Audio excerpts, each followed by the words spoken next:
Over half of all undergraduate students use federal student loans to pay for college.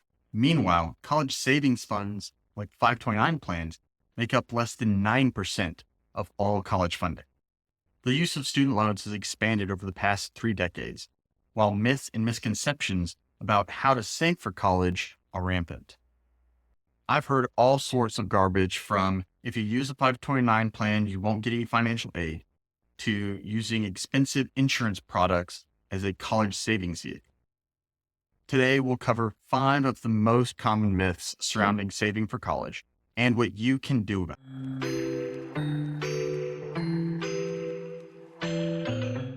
Number 1, it's too late to start saving. For new parents, life comes at you pretty fast, and it's easy for things on the back burner to stay there longer than you intended. Kids are also expensive. Costs add up, and suddenly you don't have the same flexibility as you did before. Now, suddenly you can see a light at the end of the tunnel, but you're worried that the light is actually the college funding train about to run your finances over. I get it. It's scary. The good news is it's never too late to start. There are a number of different types of accounts you can use to save for college. 2 popular accounts are investment brokerage accounts and 529 plans. Investment accounts have the most flexibility in terms of how you invest the savings and what you can use the money for, but they do not have any sort of special tax treatment. 529 plans are designed to provide a tax benefit when used for paying for education expenses. If you choose to use a 529 plan and your state has state income tax, you want to see if your state provides a tax break for using your state's 529 plan. If not, you may want to look at using another state's 529 plan. Many 529 plans have gifting platforms that allow friends and family make contributions to the 529 plan. Gifts can be a great way to help you catch up on saving for college. One thing that I recommend all families do, no matter where you are in the college savings process, is start the college search by establishing your budget for how much you can actually afford to pay out of pocket for school and in loans before you start looking at any schools specifically. This is especially important, though, if you don't have a ton of savings stashed away to pay for school.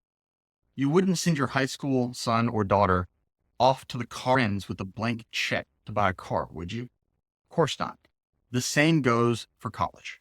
Once you know what your budget is, you can help your student shop smart by seeing which schools will offer the best scholarships or grant packages to reduce your family's out-of-pocket costs.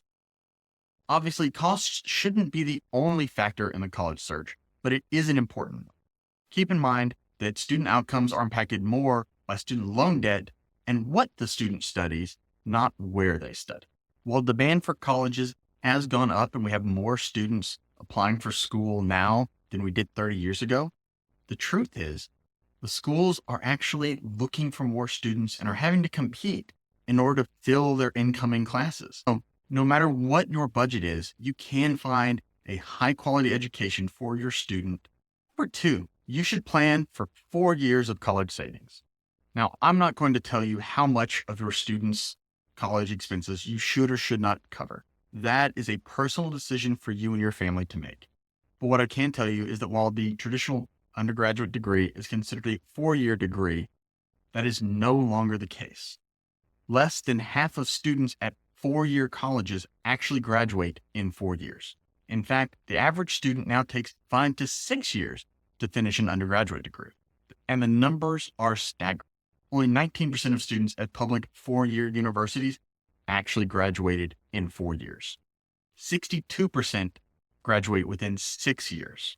More students are going part-time, changing majors, taking time off for personal or financial reasons, working during school, all add up to an increased time until graduation. Now, you may feel like little Susie is exceptional and will certainly graduate on time, or maybe there's no way you're going to pay for little Johnny to hang out in college an extra year. That's fine, but it is a conversation you need to have ahead of time. When planning and saving for college, it is important to know that for the vast majority of students, an undergraduate degree is no longer a 4-year experience. Myth number 3, saving for college will reduce financial aid eligibility. I've actually heard this nonsense from people in financial service. A 529 plan can impact your financial aid, but the impact is incredibly limited. It is also dependent on who owns the 529 plan. Financial aid is calculated based on family income and assets. Student income and assets are assessed at a much higher rate than the parent income and assets. Assets owned by the student are assessed at a rate of 20% towards the student aid index. That means that for every $100 in a student-owned asset, the SAI increases by $20. Parental assets, on the other hand, are assessed at a maximum of 5.64%. So $10,000 in a trust for the student increases the SAI by $2,000. The same $10,000 in a parent-owned 529 plan only increases the SAI by $564. So let's go over a quick example. We have the Smiths and the Jones families. They both have the same financial situation and they're the same family size. The Smith family decides to invest $200 a month in a 529 plan starting the month the daughter is born, starting the month the daughter turns 2.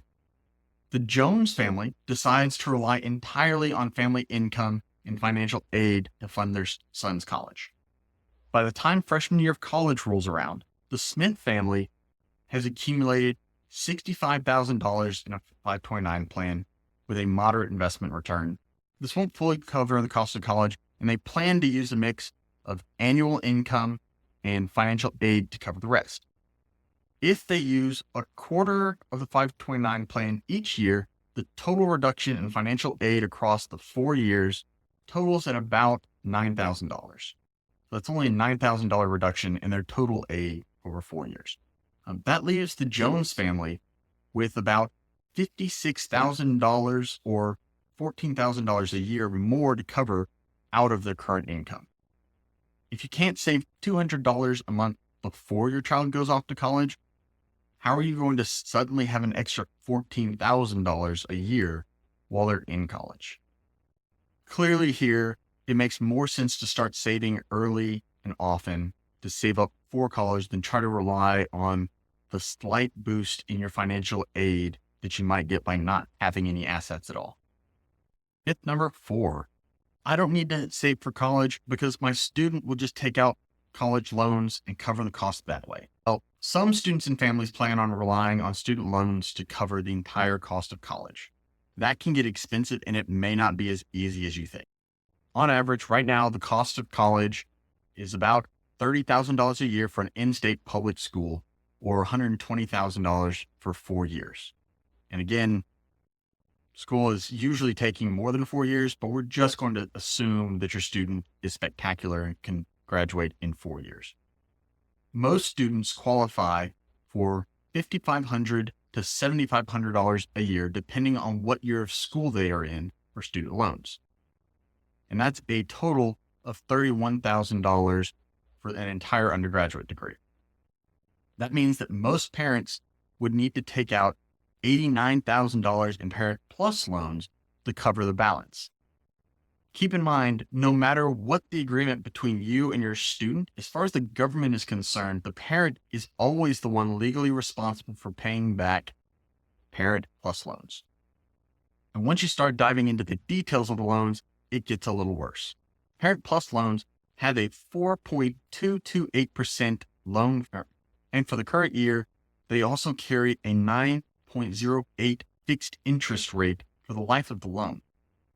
Assuming your student goes to school for 4 years and takes out the max for 4 years of $27,000 in federal direct loans, you would still end up needing to borrow $93,000. That leaves you with a monthly payment of $1,480 a month for those student loan payments, totaling $177,000 over 10 years. And that's before factoring in any sort of inflation. Another way to look at it, I have a 4-year-old daughter. I could contribute $680 a month from now until her senior year of college and fund her college costs with $139,000 total out of pocket. Alternatively, I could rely on loans, and I would pay about $2,900 a month or $350,000 over 10 years after free fees and interest. That's a $211,000 difference. This also isn't an all or nothing equation. In the same scenario, let's say I want to fund a third of let's say I want to fund a third of my daughter's college from savings and save $225 a month. That's much more manageable. That can still save me $66,000 compared to the same amount funded through me taking out loans and reduce the loan payments by $900 a month. Myth number 5 is college savings should only be used exclusively for tuition fees. Now, tuition fees are actually just a small part of the overall cost of college. In fact, at an in-state public university, tuition and fees make up only about a third of the total cost of attendance. There's also books, supplies, student housing, food. The good news is you can use your college savings to pay for those other costs as well. In fact, we have an entire video on what you can use your 529 plan for and how to do it. So to wrap up, there are 5 key things for you to remember here. 1, it's never too late to start saving for college. If you have a late start, shopping smart for college can make a big difference. The majority of students take longer than 4 years to finish. In fact, most of them take 5 or 6. So plan accordingly. 3, it's better to save for college than to try to squeeze out every penny for financial aid. The financial aid formula focuses mostly on income, and the benefits of saving for college easily outweigh the marginal financial aid. Number 4, student loans are an expensive way to pay for college, and students can't borrow enough on their own, which leaves the bulk of the loans in the parent's name. And number 5, the overall cost of an education is a lot more than just tuition, and you can use your college savings for most of it. If you know people who are trying to figure out this college funding thing, please share this video and help them get some clarity around college savings.